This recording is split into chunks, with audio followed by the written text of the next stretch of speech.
Texto de Isaías 9:6, ele diz assim: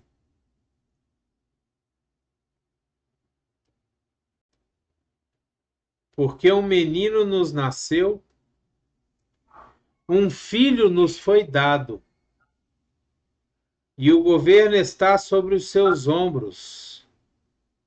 E ele será chamado Maravilhoso, Conselheiro, Deus Poderoso, Pai Eterno e Príncipe da Paz. Em outra versão diz assim: E ele será chamado Maravilhoso Conselheiro, Deus Forte, Pai da Eternidade e Príncipe da Paz.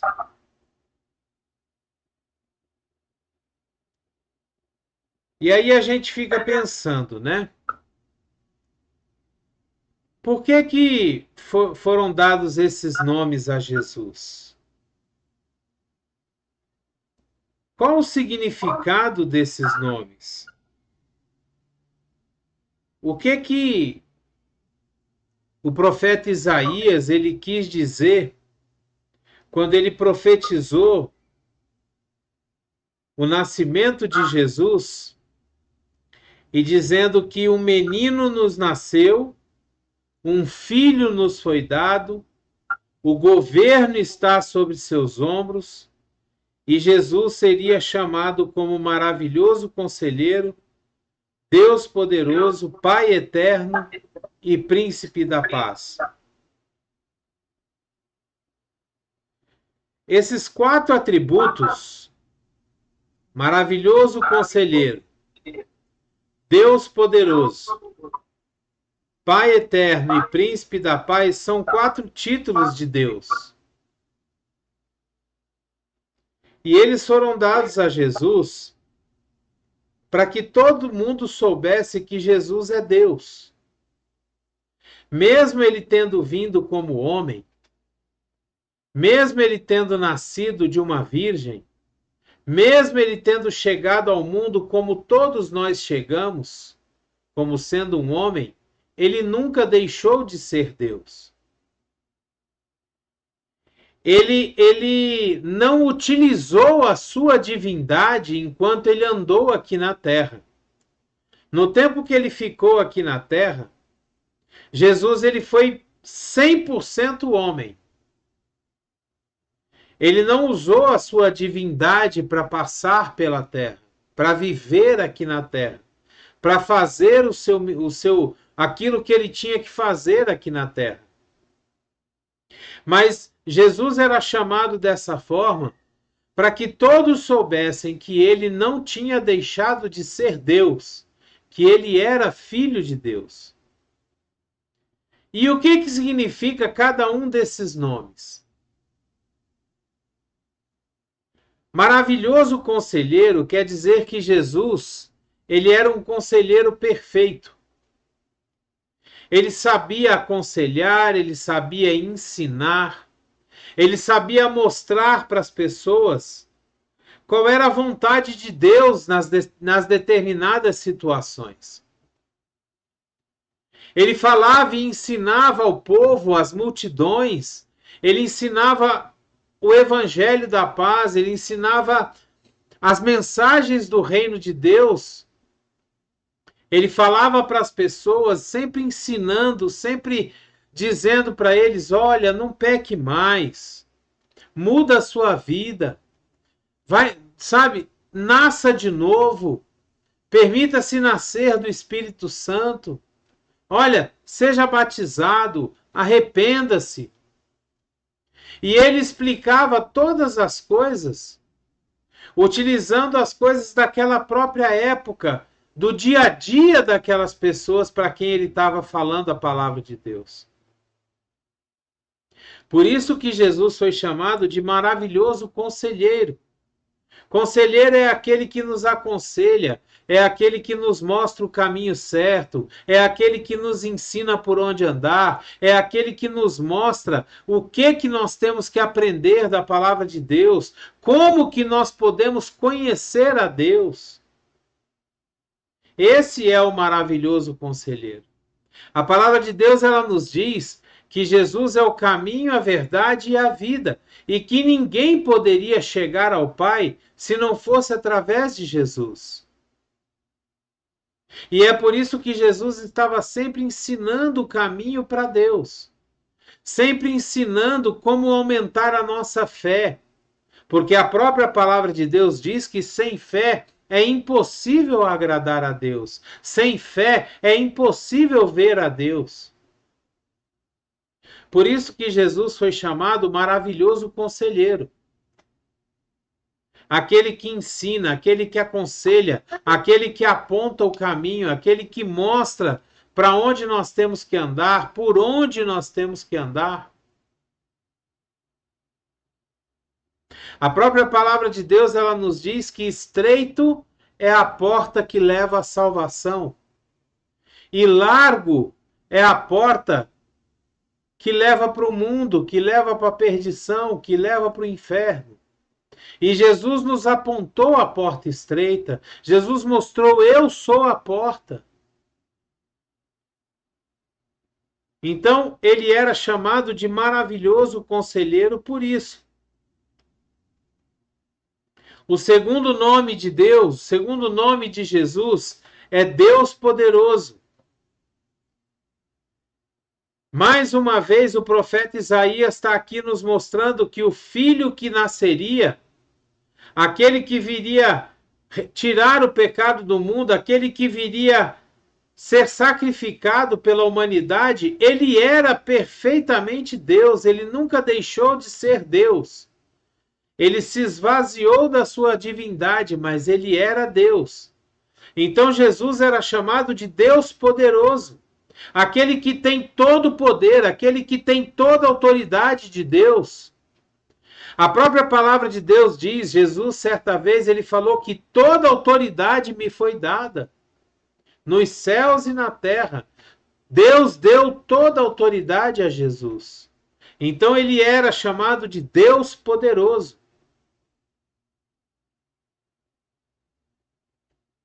E a grande maravilha de tudo isso é que ele decidiu vir à terra, mesmo sendo todo poderoso. Ele decidiu vir à terra e morrer por nós. Por isso que ele era chamado de Deus poderoso.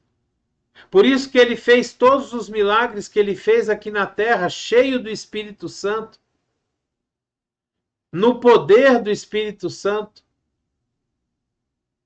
operando no Espírito Santo da mesma forma que nós podemos operar hoje. Porque o mesmo Espírito Santo que estava sobre Jesus, ele está sobre nós hoje. E nos dá o mesmo poder, nos enche do mesmo poder, nos dá os mesmos dons. Que estava sobre Jesus, hoje está sobre nós, sobre aqueles que buscam a Deus, sobre aqueles que buscam o Espírito Santo, sobre aqueles que verdadeiramente buscam intimidade com Deus. Deus poderoso também é porque ele levou todos os nossos pecados na cruz, e para poder aguentar tudo aquilo que ele passou, só sendo Deus poderoso mesmo. Sabe? Em todo o seu poder, Deus nos ama tanto que ele veio, ele mesmo veio e sofreu conosco. O próprio Deus, o próprio Jesus levou os nossos pecados naquela cruz. E por isso, o profeta Isaías disse que ele seria chamado de Deus poderoso. O profeta também nos disse que Jesus seria chamado de Pai eterno, Pai da eternidade. Isso aqui mostra um outro atributo de Deus, o fato de ser eterno. O fato de não ter sido criado. O fato de ser. Quando Deus chega para Moisés e fala, eu sou. Eu não fui, eu não serei, eu sou. Eu sou eternamente.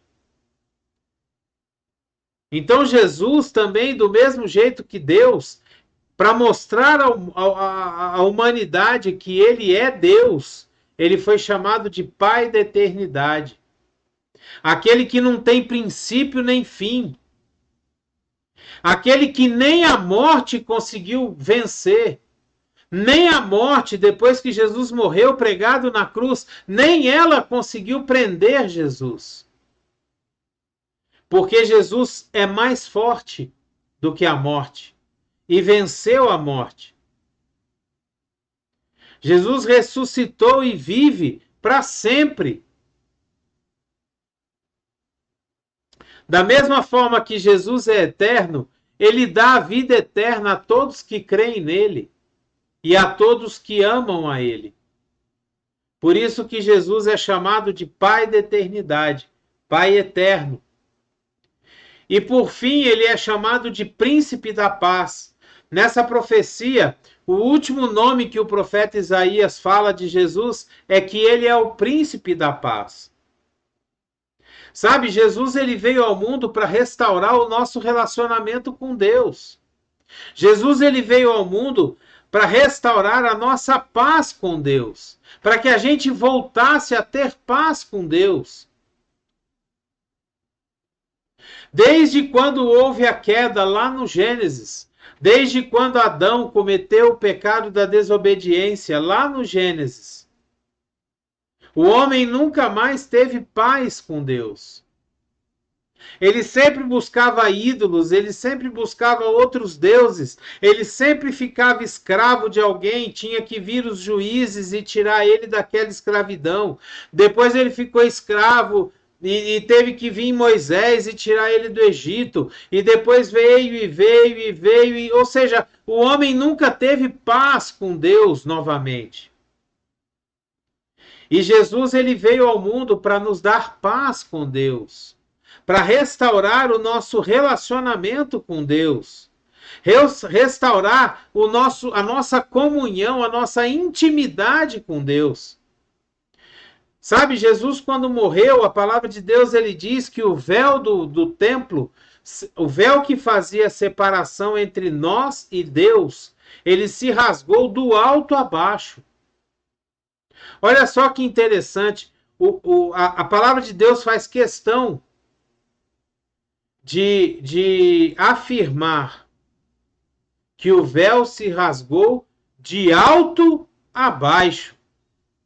Não foi de baixo para cima, não foi dos lados, não. Foi de cima para baixo. Quem rasgou o véu foi o próprio Deus. O próprio Deus quis ter relacionamento conosco de novo.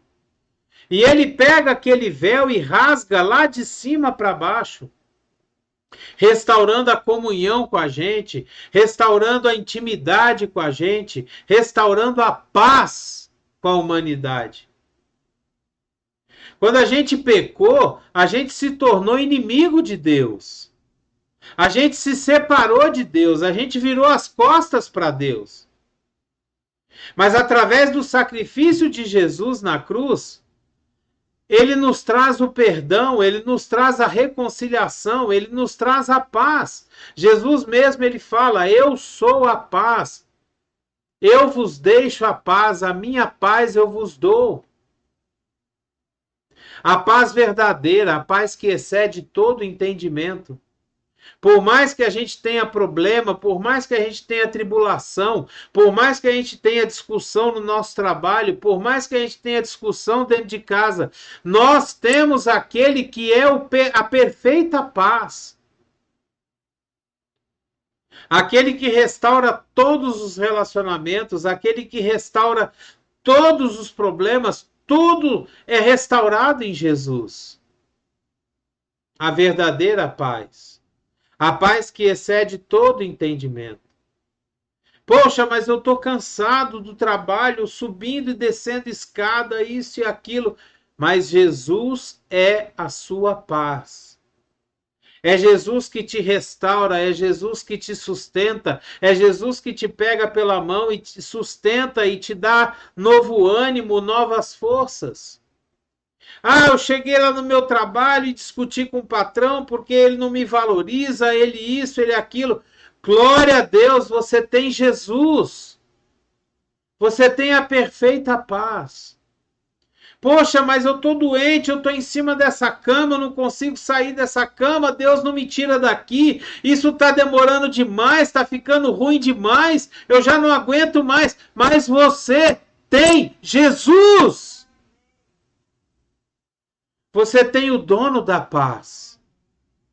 Você tem aquele que deu a promessa, aquele que é o sim e o amém. Aquele que levou sobre si todas as nossas dores, as nossas enfermidades. Você tem Jesus. Sabe, nós precisamos começar a confiar em Jesus. A buscar o verdadeiro relacionamento com Ele, não importa o que a gente esteja passando. Deus é maior que todos os nossos problemas. Deus é maior do que tudo que nós estamos passando. Jesus é maior do que tudo aquilo que pode nos causar tropeço na nossa vida. Só que nós precisamos nos posicionar. Nós precisamos querer Jesus. Nós precisamos querer o conselho do maravilhoso conselheiro. Nós precisamos querer a eternidade do Pai eterno, nós que precisamos querer o poder do Deus Todo-Poderoso, nós precisamos querer a paz do Príncipe da Paz. Porque se nós não quisermos, se nós não estivermos com Ele, se nós não buscarmos a Ele, nada vai mudar na nossa vida. Nada vai mudar na nossa vida. Se Deus não for a prioridade na nossa vida, nada vai mudar. Se nós não conseguimos passar 20 minutos, 30 minutos, 40 minutos para escutar uma palavra, para ficar diante de Deus, o que Deus vai fazer com a gente? Se nós não temos 5, 10, 15 minutos separados no nosso dia para poder ler a palavra, buscar a Deus e estar com Ele, o que é que Ele vai fazer com a gente? Se Ele não é importante para nós,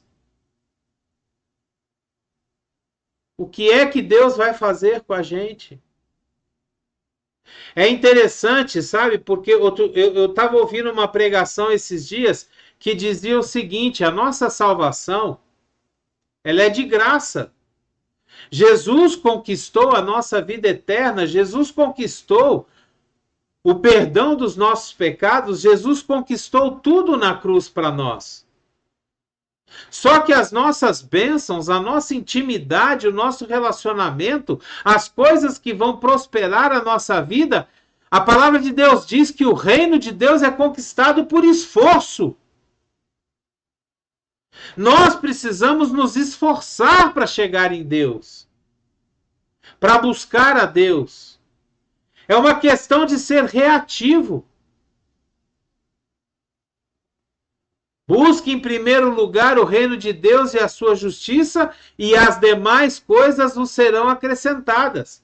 Bata que a porta vai abrir. Busque que a porta que você vai achar.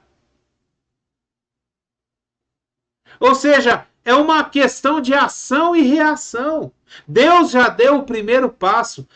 Deus amou o mundo de tal maneira que entregou o seu Filho unigênito para que todo aquele que nele crê não pereça, mas tenha a vida eterna. Deus deu o primeiro passo. Nós amamos a Deus porque Ele nos amou primeiro.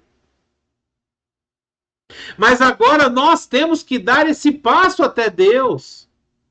Nós temos que buscar a Deus. Se Deus não for a prioridade na nossa vida, muito provavelmente nós não seremos a prioridade para Deus. A palavra de Deus ela é bem clara. Se nós não formos fiéis no pouco, nós não seremos colocados sobre o muito. Se Deus não pode confiar em nós nas pequenas coisas, Ele não vai nos colocar sobre as grandes. Se nós não conseguimos governar as pequenas coisas, o pequeno salário, o pequeno emprego, Deus não vai nos colocar para governar coisas grandes. Nós precisamos entender isso. Isso aí tem que ser uma coisa que tem que entrar na nossa cabeça, tem que entrar na nossa cachola, sabe? Nós temos que rachar essa cabeça e botar lá dentro que se nós não formos fiéis no pouco que Deus já nos deu, Ele não vai nos colocar sobre o muito. As responsabilidades que nós temos hoje no nosso emprego, elas estão conosco, por quê? Porque nós demonstramos ao nosso patrão que nós temos condição de fazer. Mas se a gente não tivesse demonstrado a ele que nós teríamos condição de assumir essas responsabilidades, ele não teria nos dado. Com Deus é do mesmo jeito. Nós estamos chegando no final de mais um ano.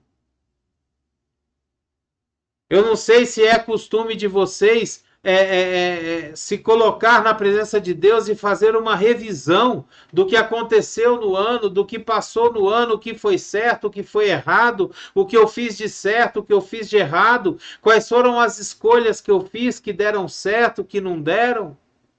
Olha, isso aqui deu certo, eu vou continuar fazendo. Isso aqui é errado, eu vou tirar da minha vida. Nós precisamos fazer essa autoanálise quando nós chegamos no final do ano. Para que nós possamos ter em nossa vida, ter junto com a gente, o maravilhoso conselheiro, o Deus forte, o Pai da eternidade e o Príncipe da paz. Não adianta nós chegarmos no dia 25 de dezembro, olharmos um para o outro e falar que Jesus nasça no seu coração. Que lindo! Nós precisamos viver esse nascimento. Esse Natal, ele tem que ser vivo dentro de nós, todo ano, todos os dias, todo momento. Esse Natal tem que ser vivo. Deus, Jesus tem que estar nascendo dentro de nós todo o tempo. Renovando a nossa aliança, renovando a nossa intimidade, renovando o nosso relacionamento. Para que a nossa vida possa ser do jeito que nós gostaríamos que ela fosse. Para que a vontade de Deus seja feita na nossa vida. A boa, perfeita e agradável vontade de Deus, e não só a vontade permissiva. Nós estamos vivendo na vontade permissiva. Sabe qual é a vontade permissiva de Deus? A vontade permissiva de Deus é aquela que você tem o seu livre-arbítrio. Então você escolhe e o Espírito Santo fala para você, olha, isso aqui não dá certo. Não vai por aí não que você vai quebrar a cara. Mas aí você bate o pé e fala, eu vou, eu quero. Eu vou desse jeito. E aí o que Deus faz? Permite. É a vontade permissiva.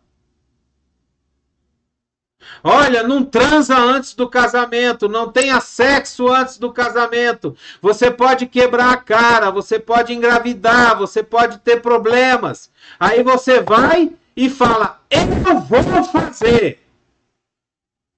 E aí Deus permite. Vem a vontade permissiva de Deus. Ele permite que seu livre-arbítrio prevaleça. E aí você quebra a cara.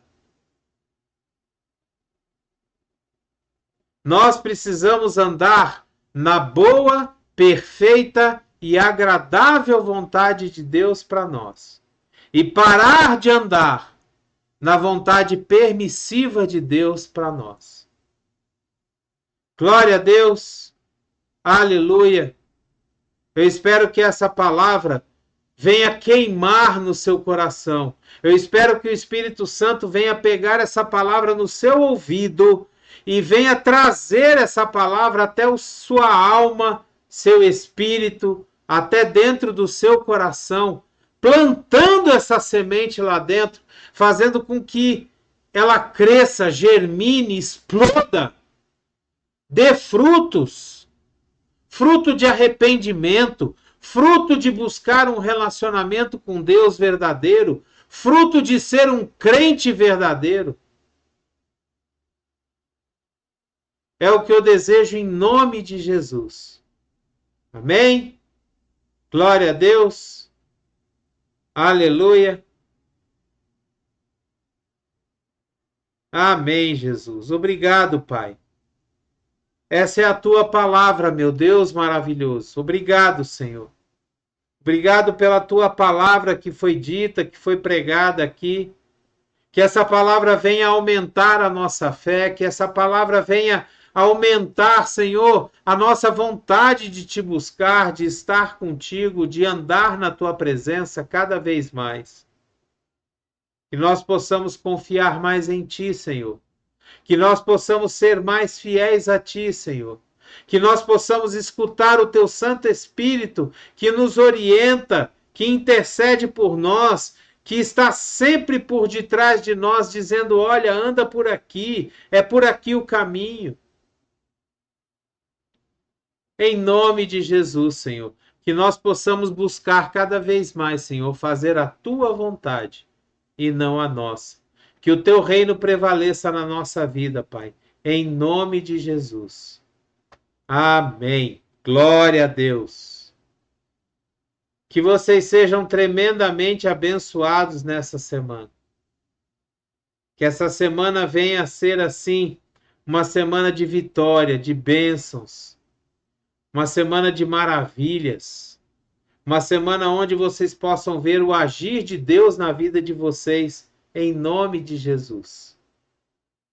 Que a graça e a paz do nosso Senhor Jesus Cristo, o grandioso e infinito amor do Pai, a comunhão e as doces consolações do Espírito Santo estejam sobre a sua vida, sobre a sua casa, sobre cada um da nossa família, dos que são de fora da nossa família, em nome de Jesus. Em nome de Jesus, seja abençoado. Aonde você colocar as suas mãos, seja abençoado. Aonde você colocar as plantas dos seus pés, seja lhe dado como herança. Tudo que você faça, tudo que você colocar a sua mão, prospere, em nome de Jesus. E que você possa buscar em primeiro lugar o reino de Deus e a sua justiça, porque as demais coisas vos serão acrescentadas. Em nome de Jesus. Dê o seu like, o seu gostei, o seu joinha. Se você puder e quiser, assine o canal. Nos ajude. Nos ajude a levar a palavra de Deus até bem mais longe, até os confins da terra, como foi a ordenança de Jesus. Seja um missionário de Deus. Pegue essa palavra, o link dessa palavra, poste para os seus contatos. Poste nas suas redes sociais. Mande essa palavra para eles, em nome de Jesus. Seja abençoado. Tenha uma semana abençoada, tenha um Natal abençoado, em nome de Jesus. Que Deus abençoe vocês tremendamente. Amém? Glória a Deus. Abreijos para vocês. E até o próximo vídeo.